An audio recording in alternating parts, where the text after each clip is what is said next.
வணக்கம் அன்பானவர்களே, என்னுடைய சேனலுக்கு வந்ததுக்கு ரொம்ப ரொம்ப நன்றி. இன்றைக்கி நான் மேத்தி சப்பாத்தி பண்ணியிருக்கேன். அதாங்க வெந்தயக்கீரையில் சப்பாத்தி செய்து காட்டியிருக்கேன். உருளைக்கிழங்கை வேக வச்சு எடுத்தாச்சு. அடிக்கணமான வானலியில் 2 ஸ்பூன் நெய் 2 ஸ்பூன் எண்ணெய் விட்டு பொடியாக நறுக்கிய வெங்காயம், உப்பு, மஞ்சள்தூள் எல்லாம் போட்டாச்சு.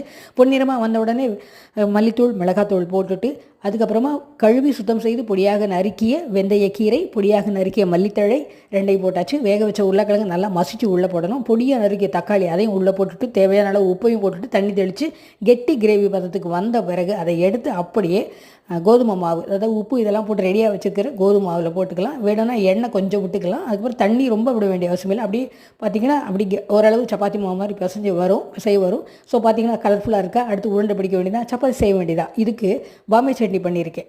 அதை தாளிக்கிறது, அதோட பச்சை மிளகாய் போட்டுட்டு உருளைக்கிழங்கு வெங்காயம் எல்லாமே வழக்கம் போல தான். அதோட கடலை மாவு 1 ஸ்பூன் போட்டுட்டு அதை அப்படியே பொன்னிறமாக அதாவது அதோடய சேர்த்து வதக்கிக்கணும்.